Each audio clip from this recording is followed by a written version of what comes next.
This is Omni Sports Breakfast. Sports with Kevin McCollum and MKT. Day 3 in Chattogram was the dream day if you're a Protea fan. Another Protea got to 3 figures, and your bowlers were on song. The Proteas declared on 575 for 6. 575 for 6. Wiaan Mulder getting his maiden test ton, finishing the innings with 105 not out. He joined Stubbs, who got 106, de Zorzi 177, who also scored their maiden centuries. Bangladesh were 38 for 4 at the close of play yesterday, but of course we've got an update now. What is the score there right now? 82 for 8. We just had drinks, and Maharaj and Malcolm are still bowling. 82 for 8. I mean, absolutely incredible. That's the way you want to do it. The Proteas are looking absolutely ruthless. They finally found their batting mojo, and that to go along with what KG Rabada is serving up in terms of his bowling is incredible. We've got such depth in spin now. Mutusami has come in; he can bat as well. We can bat all the way down to KG Rabada, and Wiaan Mulder batting the way he is. I mean, he took it on. I think his first scoring shot was a 6. His second scoring shot was a 6 over long on.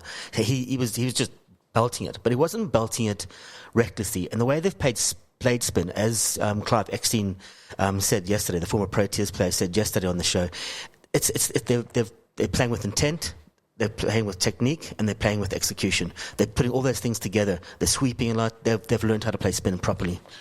The one concern I might have is I'd love Aiden Markram to move down the order. I still don't think he's a test opener. Being a test opener is a very, very unique thing to be able to do there. There are very few people in the history of the game who've actually been able to be good at it, let alone master it. He's, in my opinion, he's our best player, and generally your best player bats 4. You think of Tendulkar, you think of Ponting, even Jacques Kallis then moved down to 4 when the great Hashim Amla came in and batted 3. I do think you should be protecting your best player, not exposing him to the new ball. But other than that, they're all firing. I mean, yeah, without a doubt. I mean, but who to play? You're absolutely right. But Tristan Stubbs is showing that he can be a number 3. Tony de Zorzi is obviously showing that he can be an opener. Do you bring back Bavuma at the top of the order? Do you look? We need someone to find another opener. They've got to go back to the one-day first-class domestic cricket and see who's batting well. Yeah, a specialist role needs a specialist to come in. Our favourite guy from the track, though, let's move over. Max Verstappen is in the news again. And you know, it was interesting. I was watching this the F1 podcast because one of the gents we work with here, Michael, is like a massive F1 fan. So he's doing his best to get me into F1. So I'm trying to appease him a little bit. But Max to me is interesting because I like a little bit of rub against the grain, you know, go the other way. And Max, Damon Hill very rarely speaks out. I mean, he is about as vanilla as it gets. You know, he's your classic British guy. Even today, he's got the classic comb-over haircut. Very handsome bastard, that guy. Great driver in his time. The iconic Damon Hill. He was speaking on the Sky Sports podcast yesterday that I was watching about F1 because I wanted to see what he had to say about Max. Because he usually placates the situation. He usually goes the way of the driver. Not yesterday. He says he feels Red Bull actually need to speak to Max and go, listen here, Chief. Or what's cutting here? We get it. We also want to win. But Damon Hill, for him to speak out, he never does. He really never does. Because I do sort of watch this podcast on Sky Sports. Yesterday he comes out, he goes, no.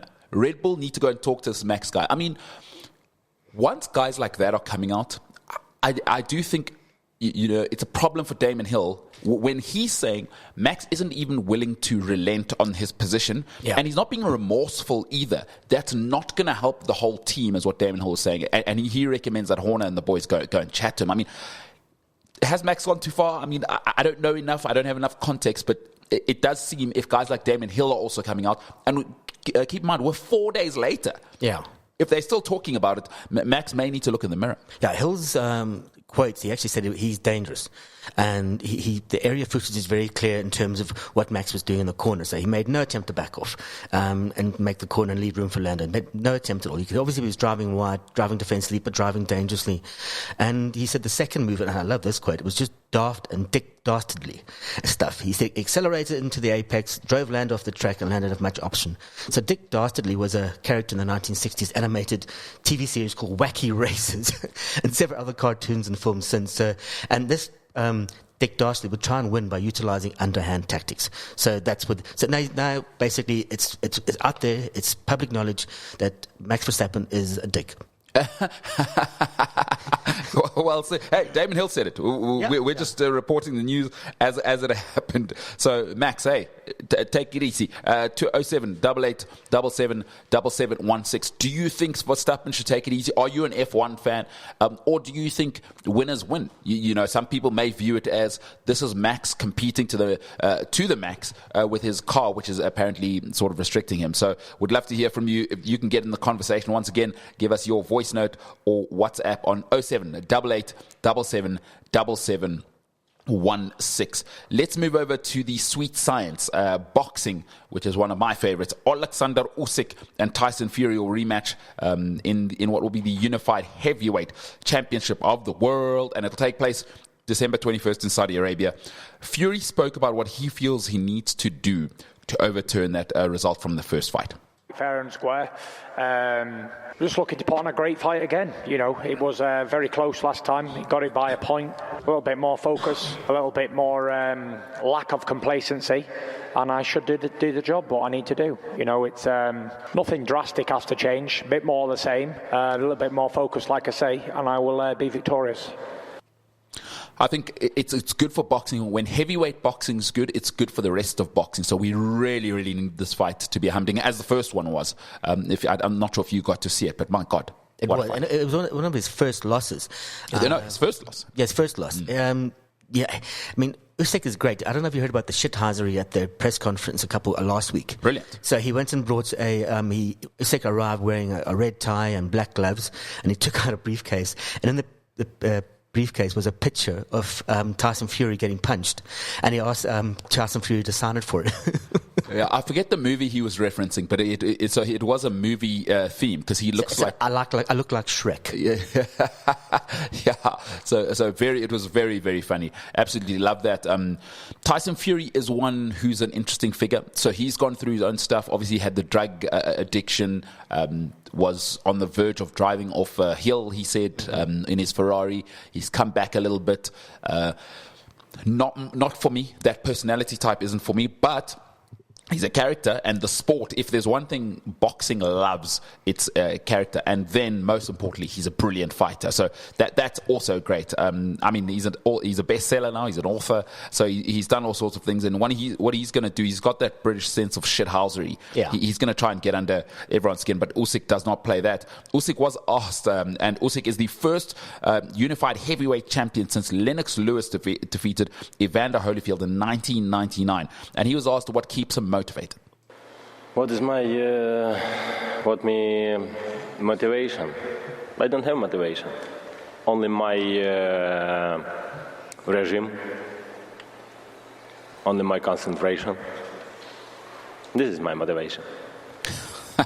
Simple as that. I mean, he's very good. He's so good. I think Anthony Joshua, who I love, is out of the picture now.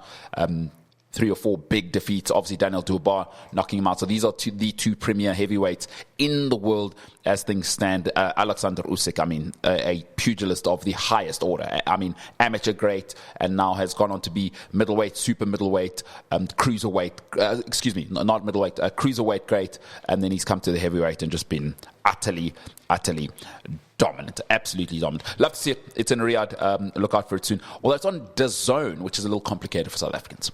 Yeah, that's well, if only we could listen to it on the radio, like the Rumble in the Jungle 50 years ago on the wireless BBC World Service. Oh God, boxing's so good. It is so good on the radio. What those two men will have to do though is make sure they are well nutritioned before the fight. Game on with ADT Foods natural superfoods.